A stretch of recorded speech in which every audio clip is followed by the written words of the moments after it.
എല്ലാ കൂട്ടുകാർക്കും നല്ലൊരു രാത്രി ആശംസിച്ചുകൊണ്ട് മാമ്പഴത്തിന്റെ പുതിയ വീഡിയോയിലേക്ക് സ്വാഗതം. നമുക്ക് നേരെ ആദർശിന്റെ നയനയുടെ നാളത്തെ നല്ലൊരു പ്രമോ വിശേഷം കണ്ടാലോ. അങ്ങനെ നാളത്തെ പ്രമോ വിശേഷത്തിൽ നമ്മൾ കാണുന്ന തകർന്ന തരിപ്പണമായി നിൽക്കുന്ന അഭിയെയും ജലജയാണോ. അതോടൊപ്പം തന്നെ അനി ഒരു കാര്യം തീരുമാനിച്ചു, ആ നെല്ല് കിളുത്ത് എങ്ങനെയാന്ന് കണ്ടെത്തണം. അപ്പൊ അതിന് വേണ്ടിയിട്ട് അനി ശ്രമിക്കുന്നുണ്ട്. ആരാണ് ഇതിന്റെ പിന്നിൽ പ്രവർത്തിച്ചതെന്നൊക്കെ അറിയാൻ വേണ്ടിയിട്ട്. അതിന്റെ കുറച്ച് വിശേഷങ്ങളും കനക ദേവയാനിക്ക് നല്ലൊരു പണി തന്നെ കൊടുക്കുന്നുണ്ട്. അപ്പൊ അതിന്റെ കുറച്ച് വിശേഷങ്ങളൊക്കെയാണ് നാളത്തെ പ്രമോയിൽ നമ്മൾ കാണാൻ പോകുന്നത്. ഇന്ന് തന്നെ നമ്മൾ കണ്ടു, നെല്ല് കിളുത്ത് കഴിഞ്ഞപ്പം സമനില തെറ്റിയ പോലെ ആയിപ്പോയി ജലജയ്ക്ക്. ജലജ ഒരിക്കലും പ്രതീക്ഷിച്ചില്ല ആ നെല്ല് കിളിർക്കാതിരിക്കാൻ വേണ്ടിയിട്ട് അതിനകത്ത് കൊണ്ട് സ്പ്രേ ഒക്കെ അടിച്ചു വെച്ചാ. പക്ഷെ എങ്ങനെ കിളിർത്തു? ഇതൊക്കെ ചിന്തിച്ചുകൊണ്ടിരിക്കുന്ന സമയത്താണ് അബി അങ്ങോട്ട് വരുന്നത്. അബി വന്നപ്പോൾ ചോദിച്ചു, അമ്മയല്ലേ പറഞ്ഞാൽ നെല്ല് കിളിർക്കില്ലാന്ന്. എന്നിട്ട് കണ്ടോ, നെല്ല് ഒരു കുഴപ്പവും കൂടെ നന്നായിട്ട് മുളച്ചു പൊങ്ങിയല്ലോ. അപ്പൊ അമ്മ വെറുതെ കള്ളത്തരം പറഞ്ഞല്ലേന്ന് ചോദിക്കണ. എടാ, ഒന്നാമത്തെ കാര്യം എനിക്ക് സമനില തെറ്റിയിരിക്കുന്ന അവസ്ഥയല്ല, ഇനി നീയും കൂടെ എന്നെ കുറ്റപ്പെടുത്തിക്കോളാൻ പറഞ്ഞ. ഞാൻ കുറ്റപ്പെടുത്തിയതല്ല, അമ്മയല്ലേ പറഞ്ഞേ പേടിക്കണ്ട, ഒന്നും സംഭവിക്കില്ല എന്ന് പറഞ്ഞേ. അതെ, എനിക്കറിയത്തില്ല അതെങ്ങനെ കിളിർത്തെന്ന്. ഞാൻ അതിനകത്ത് അത് കിളിർക്കാതിരിക്കാനുള്ള മരുന്നൊക്കെ ചെയ്താ, പക്ഷെ അതെങ്ങനെ കിളിർത്ത് പൊങ്ങിയെന്ന് മാത്രം എനിക്കറിയില്ല എന്ന് പറയണം. പെട്ടെന്ന് അബി പറഞ്ഞു, നമ്മുടെ കഷ്ടകാലം അല്ലാതെ എന്ത് പറയാനാ. നമ്മളിപ്പോ എന്ത് ചെയ്താലും അത് പരാജയത്തിനാണല്ലോ കലാശിക്കുന്നത്. അല്ലെങ്കിൽ തന്നെ ഇന്നലെ ക്ഷേത്രത്തിൽ വെച്ച് അവള് വീണ് അവളുടെ വയറ്റിൽ വളരുന്ന കുഞ്ഞില്ലാതാവേണ്ടതായിരുന്നു. കഷ്ടകാലം. ആ സമയത്ത് കൃത്യം അങ്ങോട്ട് വന്ന് ദേവേനയപ്പച്ച രക്ഷിച്ചില്ലായിരുന്നെങ്കിൽ ഒരു പക്ഷെങ്കിൽ നമ്പിക്ക് എന്തേലും സംഭവിച്ചേനം. ദൈവങ്ങൾ പോലും നമ്മുടെ കൂടെ ഇപ്പൊ ഇല്ലെന്നാ തോന്നുന്നത്. ജലജ പറഞ്ഞു, അല്ലേലും കുറെ നാളായിട്ട് കഷ്ടകാലം. നിന്റെ ഭാര്യയും അവളും കൂടെ, നിന്റെ ഭാര്യയുടെ അനിയത്തിയും കൂടെ വന്ന് എന്നോ അന്ന് മുതൽ തുടങ്ങിയത് നമ്മുടെ കഷ്ടകാലം. ഇനിയിപ്പോ കഷ്ടകാലം മാറണമെങ്കിൽ അവറ്റകളെ രണ്ടിനെയും വീട്ടിൽ നിന്ന് തുരത്തണമെന്ന് പറയാം. പിന്നീട് പറഞ്ഞു, അനാമികയും അനിയും തമ്മിലുള്ള വിവാഹം ഒരു കാരണവശാലും നടക്കാൻ പാടില്ലെന്ന് പറയാം. അമ്മേ, വിവാഹം നടന്നാൽ എന്താ കുഴപ്പം? വിവാഹം നടക്കുവാണെങ്കിൽ നടക്കട്ടെ. അമ്മ എന്തിനാ വിവാഹം നടക്കണമെന്ന് വാശി പിടിക്കണമെന്ന് ചോദിക്കുക. എടാ, നീ ഇങ്ങനെ ഒരു മരമണ്ടനായി പോയല്ലോ. നിന്നെപ്പോലെ ഒരു മരമണ്ടനായ ഒരു മോനെ കിട്ടിയത് എൻ്റെ ഏറ്റവും വലിയ ഭാഗ്യക്കേട്. കാരണം എന്താണെന്നറിയാവോ? എടാ, അവൻ വിവാഹം കഴിച്ചുകൊണ്ട് വന്നിട്ടുണ്ടെങ്കിലേ, വിവാഹം കഴിച്ചുകൊണ്ട് വരുന്നതിനൊരു കോടീശ്വര പുത്രീനെയാ. അങ്ങനെ കഴിച്ചുകൊണ്ട് വന്നിട്ടുണ്ടെങ്കിൽ പിന്നെ അവൾക്കായിരിക്കും ഈ വീട്ടിൽ സ്ഥാനം കൂടുതൽ. അതുപോലെ തന്നെ അവനും അവനെ കൈവെള്ളയിലായിരിക്കും ഇവിടെയുള്ളവർ കൊണ്ടു നടക്കുന്നത്. അവിടെ എന്ന് പറഞ്ഞിട്ടുണ്ടെങ്കിൽ അവളുടെ അമ്മായിമ്മയും അതുപോലെ തന്നെ ജാനകിയൊക്കെ. അതുകൊണ്ട് അവൾക്ക് ഈ വീട്ടിലായിരിക്കും സ്ഥാനം കൂടുതൽ. നീയൊക്കെ വെറും കറിവേപ്പില മാത്രമായിരിക്കും. ഒരു കാര്യം ഞാൻ പറഞ്ഞേക്കാം, നീയും നിന്റെ ചേട്ടനും കിട്ടിയേക്കുന്ന ഒന്നുമില്ലാത്ത വീട്ടിൽ നിന്നാ. പക്ഷെ അനി അങ്ങനെയല്ല. അതാ ഞാൻ പറഞ്ഞു, ഒരു കാരണവശാലും ആ പെണ്ണ് ഇങ്ങോട്ട് വരാൻ പാടില്ലെന്ന്.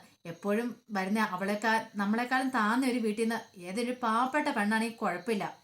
അല്ലെങ്കിൽ എൻ്റെ ഏട്ടത്തിന്ന് പറയാൻ ദേവേനയൊക്കെ ഉണ്ടല്ലോ, തലയെ കയറ്റി എടുത്തു വെച്ചോണ്ട് നടക്കൂന്ന് പറയാം അവളെ, അനാമികേനെ. ഇത് കേട്ടോ അനി പറഞ്ഞു, ശരി, അമ്മ പറയുന്ന കാര്യം ശരിയൊക്കെ തന്നെയാ. പക്ഷേ എങ്കിൽ അവർ തമ്മിലുള്ള വിവാഹം നടക്കും. വിവാഹം നടക്കാനുള്ള ഗ്രീൻ സിഗ്നലൊക്കെ കിട്ടി. അങ്ങനെ നെല്ലും മുളച്ച് കഴിഞ്ഞില്ലേ, ഇനിയിപ്പോൾ ജാതകം നോക്കും, വിവാഹ തീയതി കുറിപ്പിക്കും, എല്ലാം നടക്കുമെന്ന് പറയണം. എന്തേലും ഒരു പോംവഴി ദൈവം കാണിച്ചു തരാതിരിക്കില്ല. ഈ വിവാഹം എങ്ങനെയും മുടക്കിയേ പറ്റുള്ളൂ എന്ന് പറയണം. അല്ല അമ്മ, എന്ത് ചെയ്യാനാ? എന്തേലും ചെയ്യണം. നീ ആയിട്ടൊരു പ്ലാനും പദ്ധതികളും ഇടായിരുന്നാൽ മതി. നീ അല്ലേലും എന്ത് ചെയ്തിട്ടുണ്ടെങ്കിലും അതെല്ലാം പൊട്ടി പാളീസാകുമല്ലേ ചെയ്തിട്ടുള്ളൂ. നബി ഒരു തവണ ഗർഭിണിയാന്ന് അഭിനയിച്ചു, രണ്ടാമത്തെ തവണ ശരിക്കും ഒറിജിനലായിട്ട് ഗർഭിണിയായി. നീ നോക്കുമായിരുന്നു ഇങ്ങനെ വല്ലതും സംഭവിക്കുമായിരുന്നോ? പറഞ്ഞിട്ട് കാര്യമില്ല. നിന്നെപ്പോലെ ഒരു മകനെ കിട്ടിയതാ എൻ്റെ ഏറ്റവും വലിയ ഭാഗ്യക്കേട്. ഇതിനേക്കാളും പേർ നിന്നെപ്പോലെ ഒരുത്തൻ എനിക്ക് ഇല്ലാതിരിക്കുന്നതെന്ന് പറയണം. ദേഷ്യപ്പെട്ട് പറഞ്ഞിട്ട് ജലജ അങ്ങോട്ട് കയറിപ്പോവാ. അബിക്ക് അത് സഹിച്ചില്ല. അത് പറഞ്ഞു, കാണിച്ചു കൊടുക്കുന്നുണ്ട് ഞാൻ. അവളെ ഞാൻ ഇവിടെ നിന്ന് വീട്ടിൽ നിന്ന് അടിച്ചിറക്കും. പിന്നെ അവളുടെ വയറ്റിൽ കിടക്കുന്ന കുഞ്ഞ്, അതിനെ എത്രയും പെട്ടെന്ന് തന്നെ എനിക്ക് നശിപ്പിക്കണം. ഇനി ഒരു നിമിഷം പോലും അതിനെ വെച്ചുകൊണ്ടിരിക്കാൻ പാടില്ല. ആ വിത്ത് വളർന്നു വന്നിട്ടുണ്ടെങ്കിൽ അത് തനിക്ക് പാരയാകത്തുള്ളൂ. പിന്നീട് അവൾക്ക് ഈ വീട്ടിൽ നിന്ന് അവളെ അടിച്ചിറക്കാനുള്ള തൻ്റെ എല്ലാ പഴുതുകളും അടഞ്ഞു പോകും. അപ്പൊ എത്രയും പെട്ടെന്ന് തന്നെ അതിനെ ഇല്ലാതാക്കാൻ തന്നെ അബി ഇങ്ങനെ മനസ്സിൽ തീരുമാനിക്കുകയാണ്. എന്തേലും തന്ത്രം ഒപ്പിച്ചേ പറ്റുള്ളൂ. ഈ സമയത്ത് അനി മുറി പോയി ആലോചിക്കുക. അപ്പച്ചി അതിൻ്റെ അകത്ത് കൊണ്ട് സ്പ്രേ അടിക്കുന്നത് ആ കണ്ടതാ, മുളയ്ക്കാതിരിക്കാൻ വേണ്ടിയിട്ട് ആ നെല്ല്. പക്ഷെ എങ്ങനെ സംഭവിച്ചു? ആ നെല്ല് മുളച്ചിട്ടുണ്ട്. അപ്പൊ അതിന് പിന്നിൽ ആരെങ്കിലും ഉണ്ടോ? ആരെങ്കിലും ഇനിയിപ്പോൾ ആ നെല്ല് മാറ്റി വെച്ചാണോ? ഈ പാത്രം മാറ്റി വെച്ചോ? അങ്ങനെ ചില സംശയങ്ങളൊക്കെ ഉണ്ടാകുന്നുണ്ട്. അങ്ങനെ അരി ഇങ്ങനെ ആലോചിച്ചുകൊണ്ടിരിക്കുന്ന സമയത്ത് നയന ചോദിച്ചു, അല്ല എന്താ ഇനി ഭയങ്കര ആലോചനയാണെന്ന് പറയണേ? ഒന്നുമില്ല ഏട്ടത്തി. അല്ല, എന്തോ ആലോചന ഉണ്ട്. അല്ല, ആ നെല്ല് മുളച്ച എങ്ങനെയാന്ന് എനിക്ക് നല്ല സംശയമുണ്ട്. നെല്ല് മുളച്ചോ? അതിപ്പോ നെല്ല് സാധാരണഗതിയിൽ വെച്ച് കഴിയുമ്പോൾ മുളയ്ക്കൂലോ. എത്ര ദിവസത്തോളം മുളയ്ക്കൂന്നല്ലേ പൂജാരി പറഞ്ഞു. അതുകൊണ്ടാണ് മുളച്ചേ. പിന്നെ ഞാൻ നന്നായിട്ട് പ്രാർത്ഥിച്ചിട്ടുണ്ടായിരുന്നു അനിയുടെ അനാമികയുടെ വിവാഹത്തിന് വേണ്ടിയിട്ട്. അല്ല, ഏട്ടത്തി എന്തേലും ചെയ്തോന്ന് ചോദിക്കണം. ഞാൻ എന്ത് ചെയ്യാനായിട്ട്? ഞാൻ ആകെപ്പാടെ പ്രാർത്ഥിക്കുക മാത്രമേ ചെയ്തിട്ടുള്ളൂ. ആ നല്ല രീതിയിൽ മുളച്ചു പൊങ്ങണേ, നിങ്ങളുടെ വിവാഹം നല്ല രീതിയിൽ നടക്കണേന്ന്. ഈ സമയത്ത് അനിയുടെ മനസ്സിൽ ഒരു കാര്യം വന്നു. ഏട്ടത്തി എന്തോ ചെയ്തിട്ടുണ്ട്, അല്ലെങ്കിൽ പിന്നെ ആ നെല്ല് മുളച്ചു പൊങ്ങില്ല. അല്ല അനി എന്താ ആലോചിക്കണേ? അല്ല അപ്പച്ചി എന്തോ ചെയ്തിട്ടുണ്ടായിരുന്നു, അത് മുളയ്ക്കാതിരിക്കാൻ വേണ്ടെന്ന് പറയണ. അപ്പച്ചിയോ? അതെ, അപ്പച്ചി അതിനകത്ത് സ്പ്രേ കണ്ട് കൊണ്ടേ അടിച്ചിട്ടുണ്ടായിരുന്നു, ഞാൻ കണ്ടതാ. പക്ഷെ അതെങ്ങനെ മുളച്ചെന്ന് മാത്രം എനിക്ക് അറിയില്ല എന്ന് പറയാം. ഈ സമയത്ത് എനിക്ക് സംശയം. എന്നിട്ട് എന്താ അനീതനാ ഇത് ആരോടും പറയാതിരുന്നേന്ന് ചോദിക്കുക. അല്ല അത് ഞാൻ പിന്നെ അനി അവിടെ കിടന്ന് ഉരുണ്ട് കളിക്കുവാണ്. ഈ സമയം നയനയുടെ മനസ്സിൽ കൂടെ ആ കാര്യം കടന്നു. ഓഹോ, അപ്പം അതാണത് മുളയ്ക്കാതിരുന്നത്.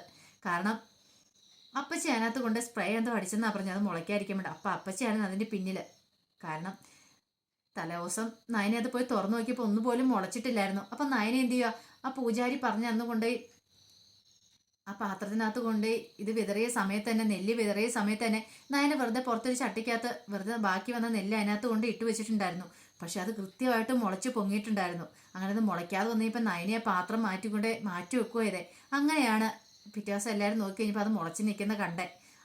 അതുകൊണ്ടാണ് ജഡജയുടെ പ്ലാനുകളും പദ്ധതികളും എല്ലാം പൊളിഞ്ഞു പോയത്. ഇവിടെ നയനയാണ് പ്രവർത്തിച്ചത്, നയനയുടെ ബുദ്ധിയാണ് പ്രവർത്തിച്ചത്. പക്ഷെ ഇതെനിക്കറിയില്ലല്ലോ, അന്നയോട് പറയാനും പറ്റില്ലല്ലോ.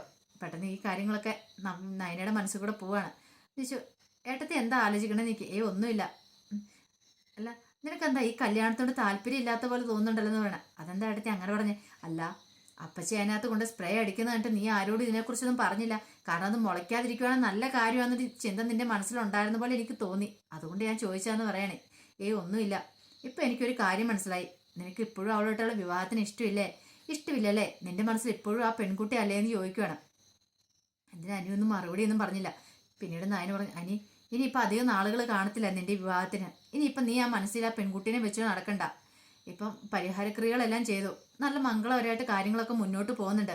ഇനി നീയായിട്ട് ഇനി ഈ വിവാഹം മുടക്കാൻ ശ്രമിക്കില്ലെന്ന് പറയാണ്. ഇത് പറഞ്ഞ് നയന അങ്ങോട്ട് പോയി. എനിക്ക് വല്ലാത്തൊരു വിഷമമൊക്കെ വരുന്നുണ്ട്. തന്നെ മനസ്സിലാക്കാൻ ആരുമില്ലല്ലോ. തൻ്റെ മനസ്സിൽ നന്ദുവെന്ന് അറിഞ്ഞു കഴിഞ്ഞിട്ടുണ്ടെങ്കിൽ ഒരു കാരണവശാലും ഏട്ടത്തെ ക്ഷമിക്കുന്നില്ല. കാരണം ഏട്ടത്തേക്ക് അറിയാം ഇങ്ങോട്ട് കയറ്റി നന്ദുവിനെയും കൂടെ കൂട്ടിക്കൊണ്ട് വന്നാൽ പിന്നെ ഇവിടെ നടക്കാൻ പോകുന്നത് എന്താന്ന്. അതുകൊണ്ട് ഇനിയിപ്പോൾ പറയാതിരിക്കുന്നതായിരിക്കും നല്ലത്. തൻ്റെ മനസ്സിലുള്ള കാര്യം തൻ്റെ മനസ്സിൽ തന്നെ കിടന്നോട്ടെ. പക്ഷേ എത്രയോ വട്ടം നന്ദുവിനെ മനസ്സിൽ നിന്ന് ഒഴിവാക്കാൻ നോക്കിയെങ്കിലും വീണ്ടും വീണ്ടും പൂർവാധി ശക്തിയോടെ അനിയുടെ മനസ്സിലേക്ക് നന്ദു കടന്നു വന്നുകൊണ്ടിരിക്കുമായിരുന്നു. പിന്നീട് കനക ഇങ്ങനെ ആലോചിച്ചുകൊണ്ട് ഓരോ കാര്യങ്ങളൊക്കെ ആലോചിച്ചുകൊണ്ടിരിക്കുക. ഇന്ന് ക്ഷേത്രത്തിൽ വെച്ച് നടന്ന കാര്യങ്ങളൊക്കെ ആയിരുന്നു മനസ്സിൽ കൂടെ പോയിക്കൊണ്ടിരുന്നത്.